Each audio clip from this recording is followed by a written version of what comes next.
শ্বাস প্রশ্বাস চলছে মৃদু, দিচ্ছে কাঁটা শরীর জুড়ে।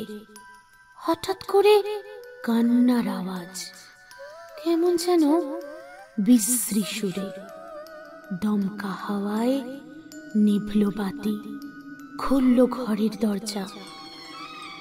গা ছমছম আমেজ থাকুক, শুরু হোক ভূত চর্চা।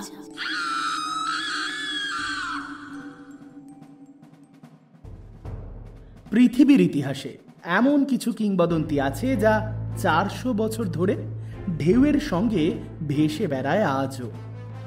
নাবিকদের হৃদয়ে জন্ম নেয় অশুভ এক ভয়। এই গল্প তেমনই এক অভিশাপের, যার নাম দ্য ফ্লাইং ডাচম্যান। একটি রহস্যময় জাহাজ যা আজও নাকি খুঁজে চলেছে শান্তির বন্দর, দক্ষিণ গোলার্ধের উত্তাল সমুদ্র, যেখানে প্রকৃতি আর অলৌকিকতা মিলে মিশে একাকার। সেখানেই শুরু আমাদের আজকের গল্প। সি হান্টার, একটা অত্যাধুনিক গবেষণা জাহাজ যা আজ ভেসে বেড়াচ্ছে সমুদ্রের বুকে। সময় তখন প্রায় রাত্রি 2টো। আকাশ মেঘলা, আবহাওয়া প্রতিকূল। ক্যাপ্টেন ডেভিড, বছর 40-এর নির্ভীক যুবক, ফার্স্ট অফিসার চার্লস এবং অ্যাসিস্ট্যান্ট সৌম্য, ভারতীয় এবং বাঙালি, আর সঙ্গে তথ্য প্রযুক্তি বিশেষজ্ঞ ইলা। ওরা 4 জন সহ গোটা জাহাজটা আজ ভেসে বেড়াচ্ছে। পরিস্থিতি ঠিক কেমন? কেপ অফ গুড হোপের জলসীমা আর কত দূর, সে সম্পর্কে এরা এখন 4 জন কেউই ওয়াকিবহাল নয়। ক্যাপ্টেন, আবহাওয়া খুব খারাপ হচ্ছে। রাডার বলছে ঝড়ের কেন্দ্র থেকে আমরা বেশ দূরে, কিন্তু এখানকার ঢেউগুলো যেন পাগলের মতো। কেপ অফ স্টর্মস নামটা বোধহয় এখনো যথার্থ। কেপ অফ স্ট্রমা মানে হলো স্ট্রোমা দ্বীপের মাথা বা উপকূলের মতো উঁচু অংশ, যাকে আমরা হেডল্যান্ড বলেও জানতে পারি। স্ট্রমা অর্থাৎ স্রোতের দ্বীপ, কারণ এই জায়গায় সমুদ্রের স্রোত খুব প্রবল। বলা যায় এখানে জোয়ার ভাটা আর স্রোত খুবই ভয়ানক। তোমার সনিক স্ক্যানার কি বলছে? কোনো সাবমেরিন কারেন্ট? ক্যাপ্টেন ডেভিড, স্ক্যানারে একটা অদ্ভুত ইকো ধরা পড়ছে। খুব দ্রুত গতিতে কিছু একটা আমাদের দিকে আসছে, কিন্তু জলের গভীরে নয়, বরং জলের কাছাকাছি। মাছের ঝাঁক?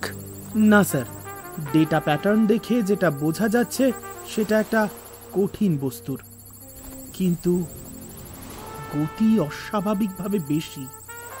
আর আর এটা একটা নির্দিষ্ট দূরত্বে এসে হঠাৎ মিলিয়েও যাচ্ছে, যেন জলের গভীরে নয়, হাওয়ায় মিলিয়ে যাচ্ছে।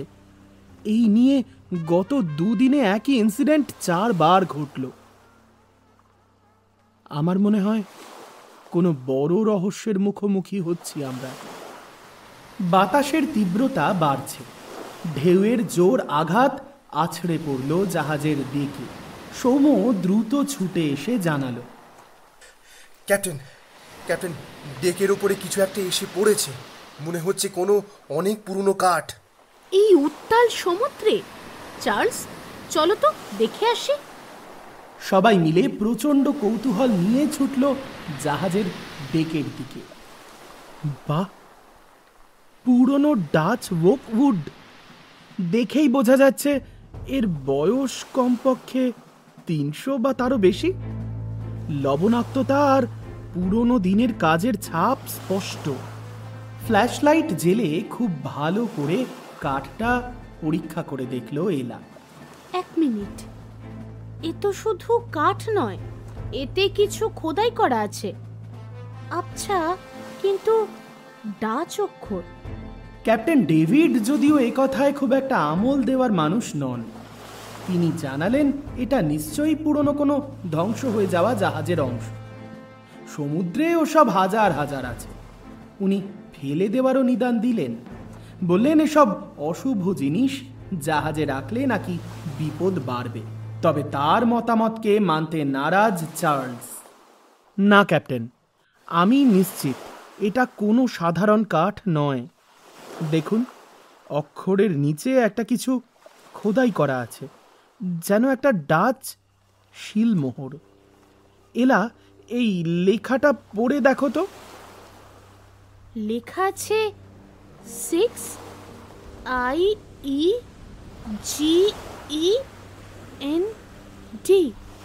ফ্লাইং। আর নিচে ছোট অক্ষরে একটা নাম, ভ্যান ডের ডেকেন। চার্লস, এ তো সেই জাহাজের অংশ। Flying Dutchman? অসম্ভব, এটা শুধু নাবিকদের কুসংস্কার। কুসংস্কার নয় ক্যাপ্টেন, এই কাঠই তার প্রমাণ। আর এই কাঠ যখন আমাদের কাছে এসেছে তখন এর ভেতরের ইতিহাসটা আমাদের যে করেই হোক জানতে হবে, এই মুহূর্তেই। এলা, তুমি জাহাজের ডেটাবেস থেকে ফ্লাইং ডাচম্যান সম্পর্কিত সমস্ত ইনফরমেশন বের করো এখনই। এলার দ্রুত টাইপিংয়ের শব্দে চারিপাশের নিস্তব্ধতা কিছুটা হলেও ভঙ্গ হচ্ছে। ধীরে ধীরে বাতাসের শব্দ কমে গিয়ে শান্ত হয়ে উঠছে চারপাশটা। ফ্লাইং ডাচম্যান হলো সমুদ্রের ইতিহাসে সবচেয়ে পরিচিত রহস্যময় জাহাজ। এর কিংবদন্তি ডাচ প্রজাতন্ত্রের স্বর্ণযুগে, অর্থাৎ ৭ম শতাব্দীতে শুরু হয়।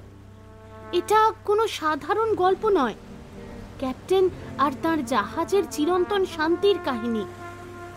জাহাজটি ডাচ ইস্ট ইন্ডিয়া কোম্পানির একটি শক্তিশালী বাণিজ্য তরী ছিল, যা ভারত ও দূর প্রাচ্য থেকে মূল্যবান রেশম, মশলা এবং রঞ্জক পদার্থ নিয়ে নেদারল্যান্ডসে ফিরছিল। এর ক্যাপ্টেন ছিলেন সম্ভবত হেনরিক ভ্যান ডের ডেকেন বা বার্নার্ড ফকে।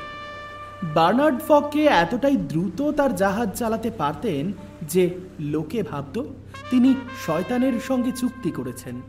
কিন্তু সবচেয়ে জনপ্রিয় কাহিনীটি হল ক্যাপ্টেন ভ্যান ডের ডেকেনকে নিয়ে। কেপ অফ গুড হোপ, অর্থাৎ উত্তম আশা অন্তরীপ। ফ্লাইং ডাচম্যান যখন আফ্রিকার দক্ষিণতম বিন্দু কেপ অফ গুড হোপের কাছাকাছি পৌঁছয়, তখন সেখানে একটি ভয়াবহ ঝড় ওঠে। এই অঞ্চলটি প্রাচীনকালে নাবিকদের কাছে কেপ অফ স্টর্মস বা ঝড়ের অন্তরীপ নামেই পরিচিত ছিল। ডুবো পাথর আর প্রতিকূল জলস্রোতের কারণে এখানে বহু জাহাজ ডুবেছে। প্রচণ্ড ঝড়ের মুখে নাবিকরা ক্যাপ্টেনকে কেপটাউনের বন্দরে আশ্রয় নেওয়ার অনুরোধ জানায়, কিন্তু ক্যাপ্টেন ভ্যান ডের ডেকেন ছিলেন একরোখা এবং অহংকারী। তিনি তার গন্তব্য পৌঁছানোর জন্য দৃঢ় প্রতিজ্ঞ ছিলেন। নাবিকদের এই অনুরোধ তিনি মানলেন না, বরং এতটাই ক্রুদ্ধ হন যে তিনি বিদ্রোহের প্রধান নেতাকে হত্যা করে তার দেহ সমুদ্রে ছুঁড়ে ফেলে দেন। কিংবদন্তি অনুসারে তারপর ক্যাপ্টেন আকাশের দিকে হাত তুলে ভয়ঙ্কর এক শপথ নেন। তিনি বলেন, আমি এই কেপ অতিক্রম করবই, যদি তার জন্য ঈশ্বরের বিরুদ্ধে গিয়ে জীবনের শেষ দিন পর্যন্ত সমুদ্রে পাল তুলে যেতে হয়, তবে তিনি তাই করতে প্রস্তুত। সেই সময় জাহাজটিকে ঘিরে রক্তবর্ণ আলো দেখা যায় এবং একটি অলৌকিক কণ্ঠ বা দেবদূতের কণ্ঠস্বর তাকে এই অভিশাপ দেয় যে তোমাকে তোমার এই কৃতকর্মের জন্য চিরকাল সমুদ্রে ভেসে বেড়াতে হবে। কোনো দিন কোনো বন্দরে নোঙর করার অনুমতি তোমার নেই, আর তুমিই হবে কেবল এক অশুভ বার্তা। সেই থেকে ফ্লাইং ডাচম্যান জাহাজটি চিরতরে হারিয়ে যায়। তবে নাবিকদের বিশ্বাস, জাহাজটি আজও ধ্বংস হয়নি, বরং একটি অলৌকিক সত্তা হিসেবে আজও সমুদ্রে ভেসে বেড়ায়। এটিকে দেখা মানেই আসন্ন ঝড়, মৃত্যু বা চরম দুর্বিপাকের পূর্বাভাস। প্রায়শই এটি তীব্র বাতাসের মধ্যে পাল তুলে ছুটতে থাকে, যেন সমুদ্রের ঢেউয়ের উপরে নয়, শূন্যে উঠছে। অনেক সময় জাহাজটি অন্য জাহাজের কাছে গিয়ে বার্তা পাঠাতে চাইত, কিন্তু সেই বার্তাগুলো ছিল বহু বছর আগে মারা যাওয়া মানুষের কাছে পৌঁছনোর বার্তা, যা জাহাজগুলোকে আরও বিপদে ফেলত। এই তো সেই কাঠ যা সেই অভিশাপের ইতিহাস নীরবে বয়ে নিয়ে চলেছে। 400 বছরের পুরনো এক অভিশাপ। এই অঞ্চলের নাবিকরা ভুল বলেনি। ক্যাপ্টেন, শুধু ইতিহাস নয়, এই কাঠের টুকরোর মাধ্যমে আমরা ফ্লাইং ডাচম্যানের রহস্যের কাছাকাছি এসে পৌঁছে গেছি। আমি নিশ্চিত আমাদের স্ক্যানারে যে দ্রুত গতির ইকো ধরা পড়ছিল, আর কিছুক্ষণ আগে সৌম্য যে অলৌকিক কার্ডটা দেখতে পেল, এই সব কিছুর মধ্যে কোথাও তো একটা কানেকশন আছেই। হয়তো সে ঘুরছে না সৌম্য, হয়তো সে আমাদের কাছে সাহায্য চাইছে। এই কাঠ আমাদের কাছে কোনো না কোনো বার্তা নিয়ে এসেছে, আর সেই বার্তার রহস্য ভেদ করলেই জানা যাবে কি করলে এই জাহাজ অভিশাপ থেকে মুক্তি পাবে। দেখা যাক, কিন্তু মনে রেখো চার্লস, নাবিকদের কিছু কুসংস্কার হেসে উড়িয়ে দেওয়া যায় না। এবার তোমার গবেষণার পালা। তুমি আর এলাই কাঠের ওপর গবেষণা শুরু করো। এই অভিশাপের উৎস যদি খুঁজে বের করতে পারো, তবেই এই কাঠ আমাদের জন্য সৌভাগ্য নিয়ে আসতে পারে। ফ্লাইং ডাচম্যানের কাঠ তো এসে পৌঁছল, তাও আবার আধুনিক প্রযুক্তির জাহাজে। ইতিহাসের অভিশাপ কি মুক্তি পাবে বর্তমানের অনুসন্ধানে, নাকি সেই অভিশাপ টেনে নিয়ে যাবে সি হান্টারকেও?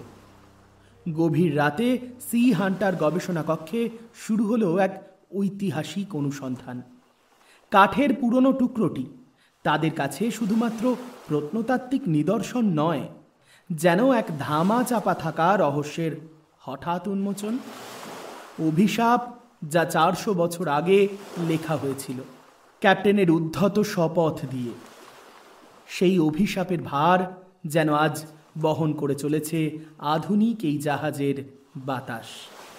চার্লস এবং এলা, মেরিন আর্কিওলজিস্ট এবং ভাষা বিশেষজ্ঞ, ঝাঁপিয়ে পড়লেন সেই রহস্যের গভীরে।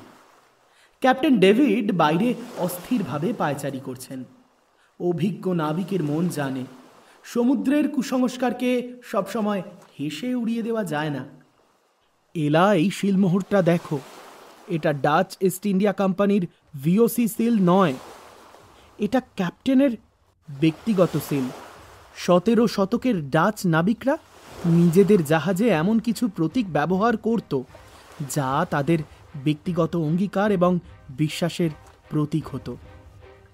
হ্যাঁ চার্লস, আমি এই সিলটার একটা রেফারেন্স খুঁজে পেয়েছি। এটা ক্যাপ্টেন ভ্যান ডের ডেকনের পারিবারিক প্রতীক। কিন্তু মজার বিষয় হলো, এই প্রতীকের নিচে একটা অতিরিক্ত চিহ্ন রয়েছে, একটা ভাঙা নোঙরের প্রতীক। ভাঙা নোঙর? এর তাৎপর্য কি হতে পারে? ভাঙা নোঙর মানে নোঙর ফেলার অধিকার নেই। এটা হলো অভিশাপের প্রতীক, নয়তো তার নিজের জীবনের প্রতিজ্ঞা।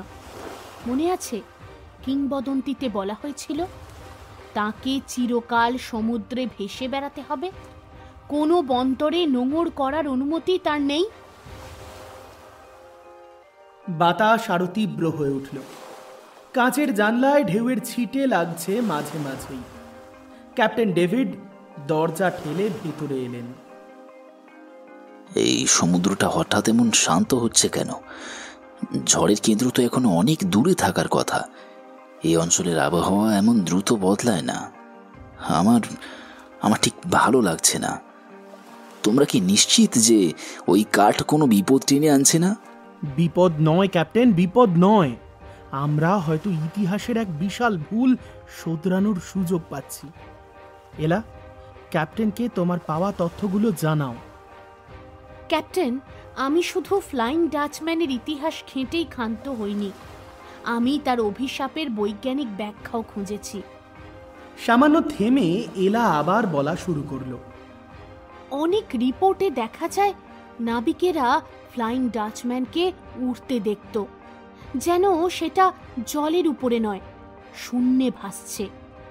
বিজ্ঞানীরা মনে করেন এর কারণ হলো এক ধরনের মরীচিকা, যার নাম ফাতা মর্গানা।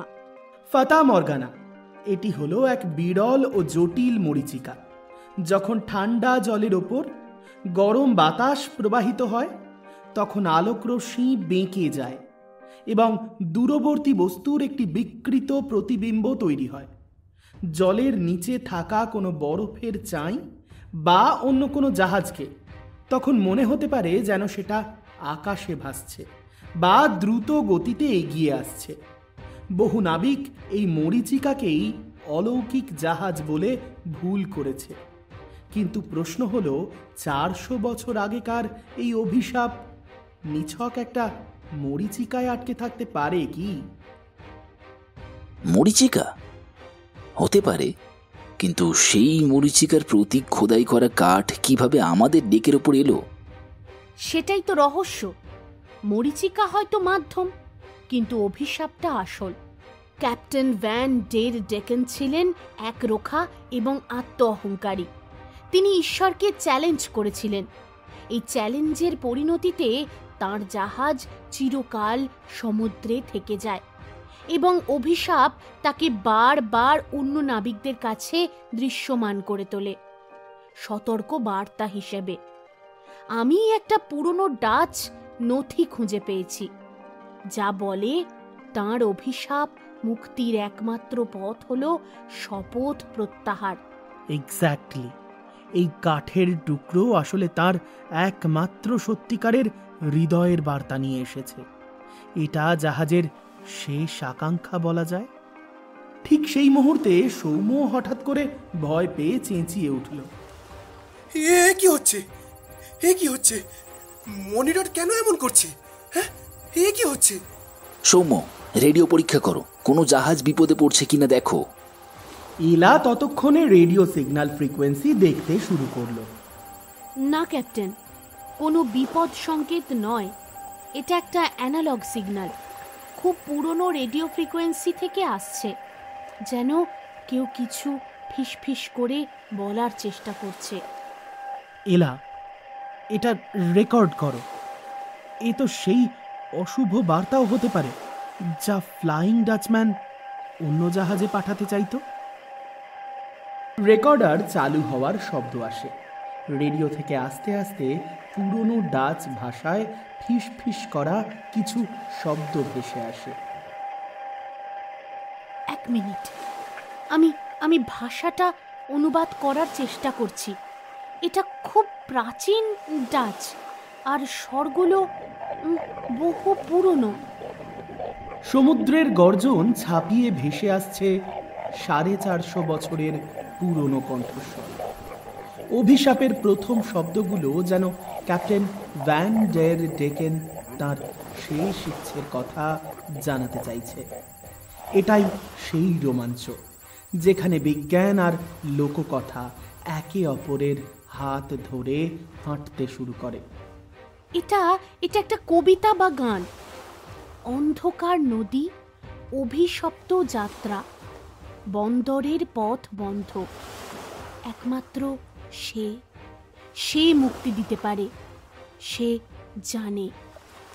কি জানে? কি জানে সে? সে জানে দম্ভের চেয়ে আত্মসমর্পণ শ্রেয়, আর শপথ ভঙ্গের মুক্তি কেবলই ভালোবাসায়। ভালোবাসায়? এটা কি সেই কিংবদন্তির অংশ যা বলে সত্যিকারের প্রেমই পারে তাকে মুক্ত করতে? ফ্লাইং ডাচম্যানের কিংবদন্তির একটি সংস্করণ বলে যে অভিশাপ থেকে মুক্তির একমাত্র উপায় ছিল একজন বিশ্বস্ত নারীর নিঃশর্ত ভালোবাসা, যিনি ক্যাপ্টেনের জন্য নিজের জীবন উৎসর্গ করবেন। জার্মান সুরকার রিচার্ড ওয়াগনার তার অপেরা দ্য ফ্লাইং ডাচম্যানে এই মুক্তিদাতার চরিত্রটি ব্যবহার করেছেন। কিন্তু এই আধুনিক যুগে কে সেই বিশ্বস্ত নারী?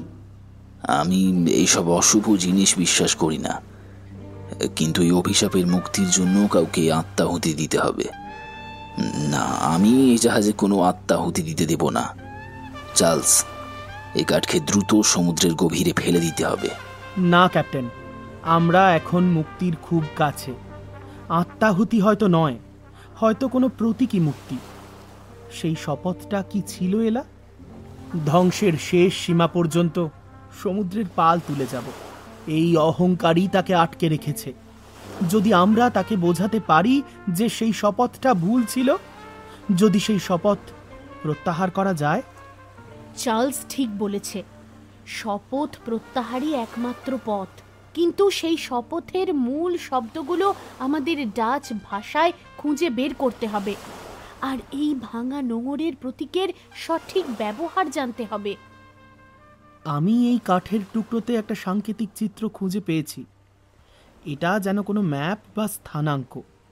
এলা, এই ছবিটা স্ক্যান করে দেখো তো।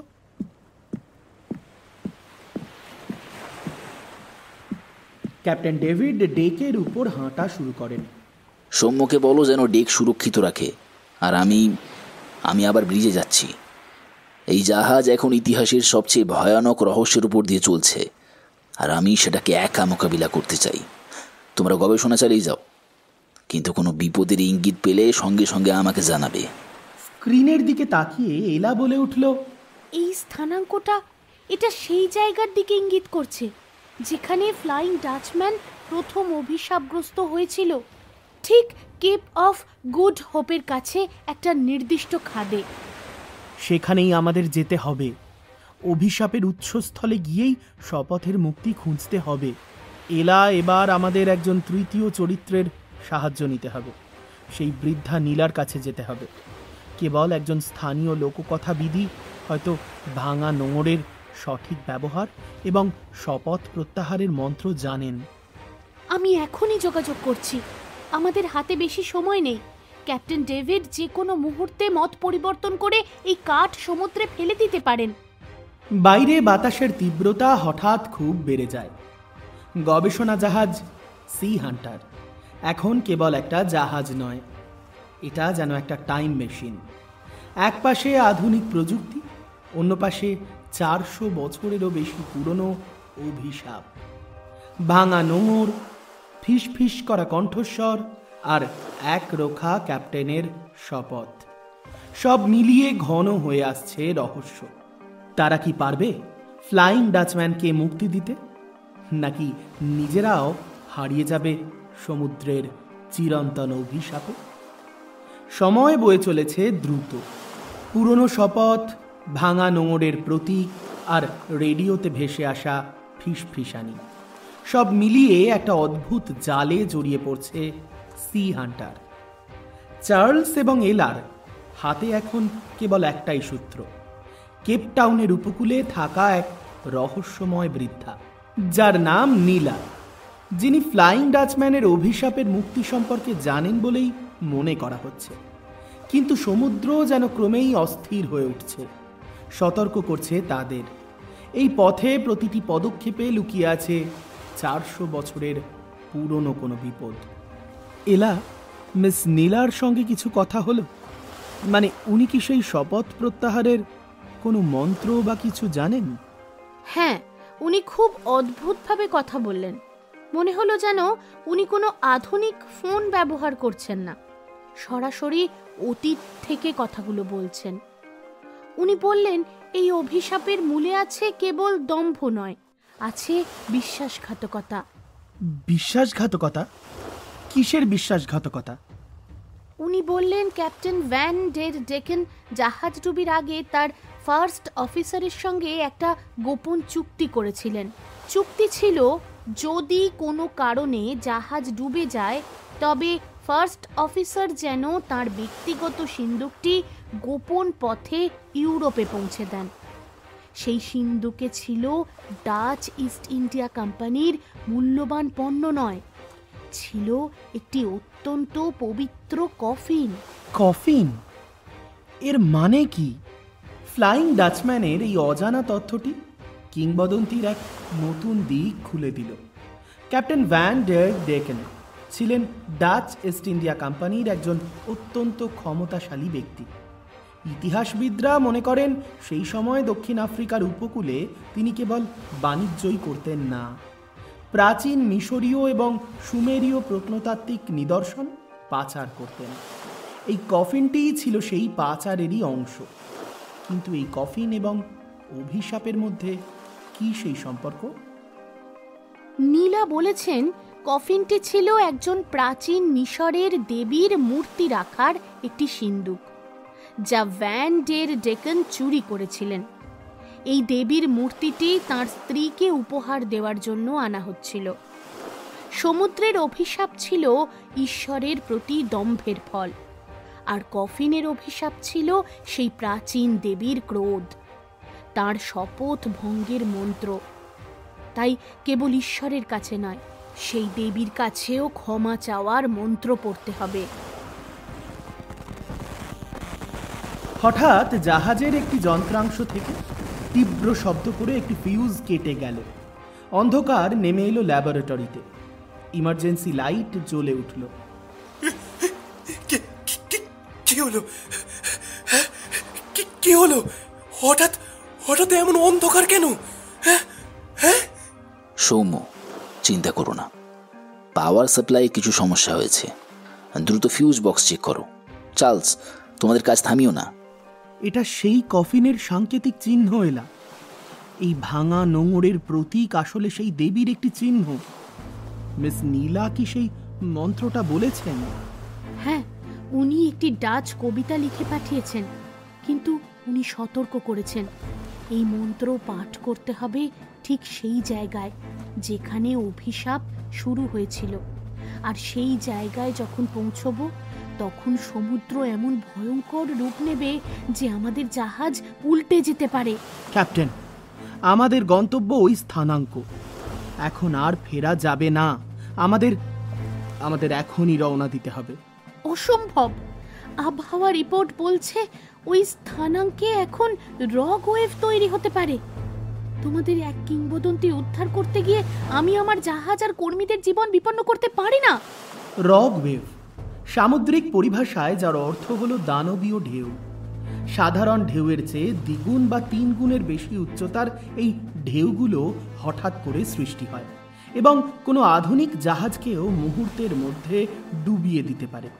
ক্যাপ্টেন ডেভিডের ভয় অমূলক ছিল না, কিন্তু সময়ের সঙ্গে পাল্লা দিতে এগিয়ে চলা চার্লস কি ভয়ঙ্কর সিদ্ধান্ত নিতে পারবে? ক্যাপ্টেন প্লিজ বিশ্বাস করুন, আমরা যখন ফ্লাইং ডাচম্যানের কাঠ খুঁজে পেয়েছিলাম, তখন থেকেই আমরা এক রগ ওয়েভের মুখে দাঁড়িয়ে আছি। ওই জাহাজটা বারবার আমাদের কাছাকাছি আসছে শুধু মুক্তি পাওয়ার জন্য। এই কাঠ আমাদেরকে যেখানে যেতে বলছে সেখানেই মুক্তি, আর এই ভাঙা নোঙরই কিন্তু তার পথ।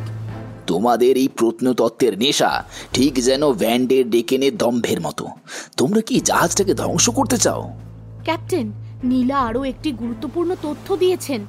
উনি বলেছেন কফিনের অভিশাপ কেবলই প্রতিশোধের নয়, এটা আসলে একটা সময়ের ফাঁদ। ভ্যান ডের ডেকন তাঁর দম্ভের শপথের কারণে সময়ের ফাটলে আটকে গেছেন। ওই কফিনের মুক্তি মানে সময়ের সেই বাঁধনকে ভেঙে দেওয়া। আমরা ওই মন্ত্র পাঠ করলে কেবল ভ্যান ডের ডেকন নন, পুরো সমুদ্র পথ এই অভিশাপ থেকে মুক্তি পাবে। দেখুন, আমাদের এই জাহাজটার নাম সি হান্টার। সমুদ্রের রহস্য সন্ধানেই তো আমাদের আশা। প্লিজ ক্যাপ্টেন, শেষবারের মতো আমার কথা শুনুন। ঠিক আছে, সৌম্যকে সর্বোচ্চ সতর্কতায় প্রস্তুত থাকতে বলো। যদি কিছু হয় তার জন্য দায় কিন্তু তোমাদের। জাহাজের গতি বাড়তে থাকে, ইঞ্জিনের জোরদার আওয়াজ কানে আসে। সি হান্ট তীব্র গতিতে এগিয়ে চলে অভিশাপের উৎসের দিকে। চার্লস এবং এলা প্রস্তুত মন্ত্র পাঠের জন্য, কিন্তু কফিনের অভিশাপ, ভাঙা নোঙরের প্রতীক আর রগ ওয়েভের ভয়, তাদের কি শেষ রক্ষা হবে? তীরে অপেক্ষারত মিস নীলার কথা কি সত্যি, নাকি কেবলই এক রোমাঞ্চকর অ্যাডভেঞ্চারের ট্র্যাজেডি অপেক্ষা করছে তাদের জন্য?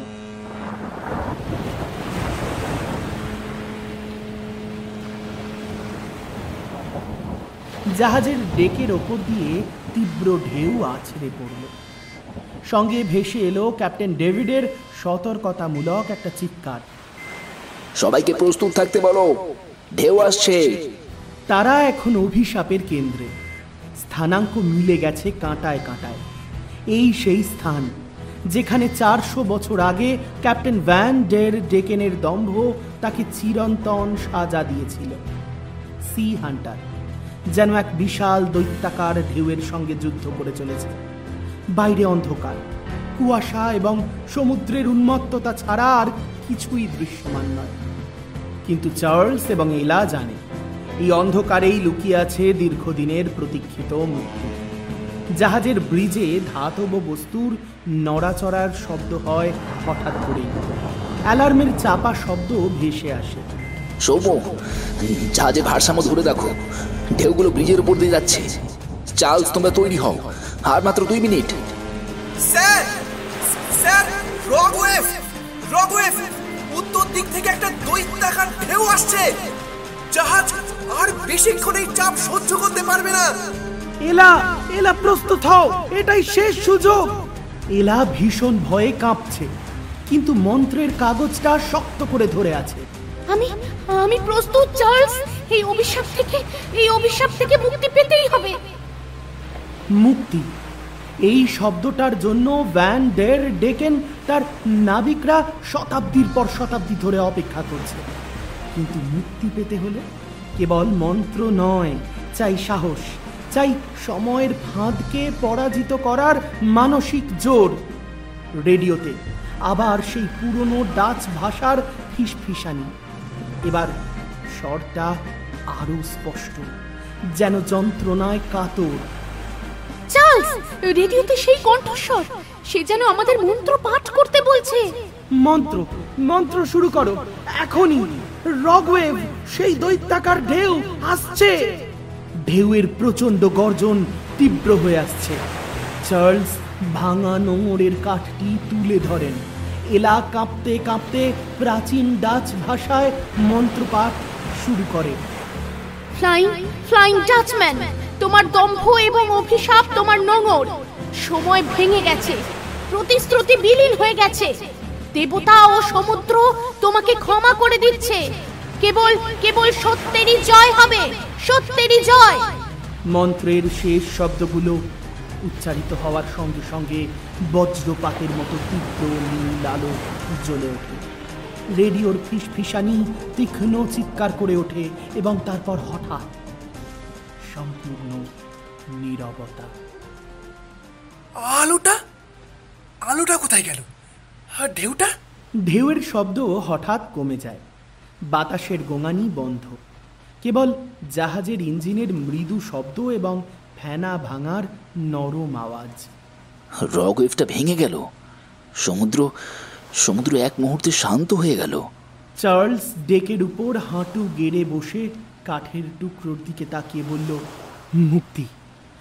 মুক্তি পেয়েছে, সে মুক্তি পেয়েছে। কিন্তু হঠাৎই চোখের সামনে নিমেষে গলে গেল কাঠের টুকরোটা। কাঠের টুকরোটা, কাঠটা গলে গেল। 400 বছর পুরনো লবণাক্ত সমুদ্রের জলে মিশে গেল। মুক্তি, এই শব্দটা কি কেবলই ক্যাপ্টেন ভ্যান ডের ডেকেনের জন্য, নাকি সেই সব মানুষদের জন্য যারা জীবনের কোনো এক মুহূর্তে দম্ভের বশে এমন কোনো শপথ করে যা তাদের অনন্তকালের সাজা হয়ে দাঁড়ায়? চার্লস এবং এলা বিশ্বাস করে তারা সময়ের বাঁধন ভেঙে দিয়েছে। কাঠের টুকরোটা আসলে ছিল সেই সময়ের ফাঁদের প্রবেশদ্বার।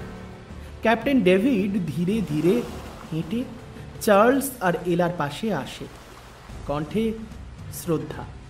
আমি জীবনে অনেক কিছু দেখেছি, কিন্তু আজ তোমরা যা করলে তা কোনো বিজ্ঞান নয়, অলৌকিকতাও নয়। এটা ইতিহাসের বিচার। ক্যাপ্টেন, দূরে ওটা কি? একটা জাহাজ? প্রাচীন জাহাজের পালের হালকা খটখট শব্দ, যা দ্রুত দূরে চলে যাচ্ছে। ফ্লাইং ডাচম্যান শেষবারের মতো ফিরে যাচ্ছে সৌম্য। হয়তো সে তার শান্তির বন্দর অবশেষে খুঁজে পেয়েছে। কিন্তু চার্লস, ওই রেডিওর ফিসফিসানি, আমি মন্ত্রের সেই অংশটা ভুল করে অন্যভাবে বলে ফেলেছিলাম। কেবল সত্যেরই জয়। সত্য? কি সেই সত্য? নীলা বলেছিলেন মুক্তি পেতে গেলে ভ্যান ডের ডেকেন হয়তো একটা বার্তা দেবেন। কিছু অভিশাপ মুক্তি পেলেও তাদের স্মৃতি সমুদ্রে মিশে থাকে। কিন্তু রেডিওতে শেষ ফিসফিসানিটা আমি স্পষ্ট শুনেছি। ডাচ ভাষায় সে বলছিল, আমি বন্দর পাইনি, কিন্তু আমি আমার প্রতিস্থাপন খুঁজেছি। ক্যাপ্টেন ডেভিড আচমকা তাদের দিকে তাকান, কণ্ঠে গভীর উদ্বেগ। প্রতিস্থাপন মানে কি বলতে চাইছো তোমরা? সম্ভবত অভিশাপের মুক্তি হলো না ক্যাপ্টেন, শুধু ক্যাপ্টেনের বদল হলো। এক দম্ভের শাস্তি হয়তো অন্য এক দম্ভের প্রতীক্ষায় ছিল।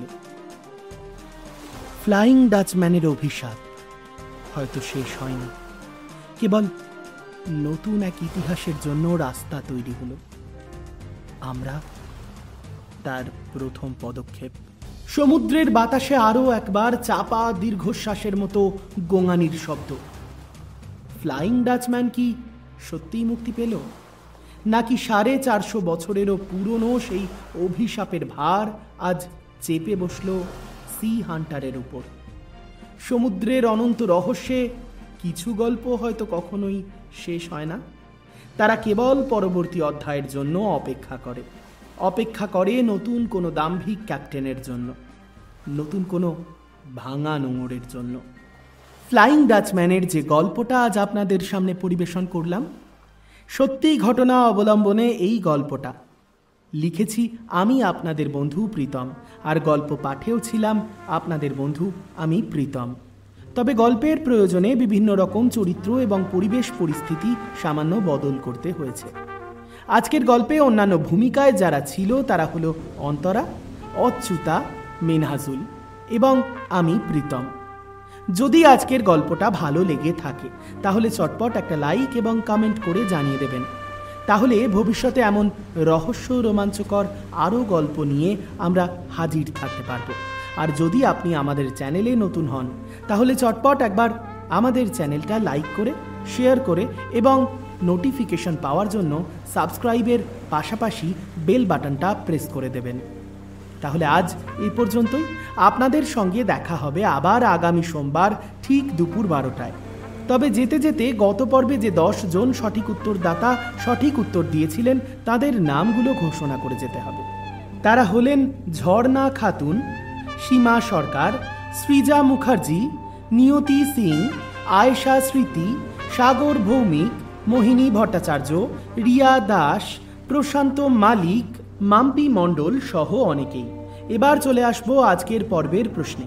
আজকের প্রশ্ন, যে জাহাজে করে চার্লস, ডেভিড, এলা এবং সৌম্য সমুদ্রে সওয়ারি হয়েছিল সেই জাহাজটার নাম কি? জানি গল্পটা যদি শোনা হয়ে থাকে তাহলে এই প্রশ্নের উত্তর ভীষণ সহজ, তাই চটপট আর অপেক্ষা না করে মোবাইল ফোনটা নিন আর টাইপ করুন সঠিক উত্তর শুধুমাত্র কমেন্ট বক্সে।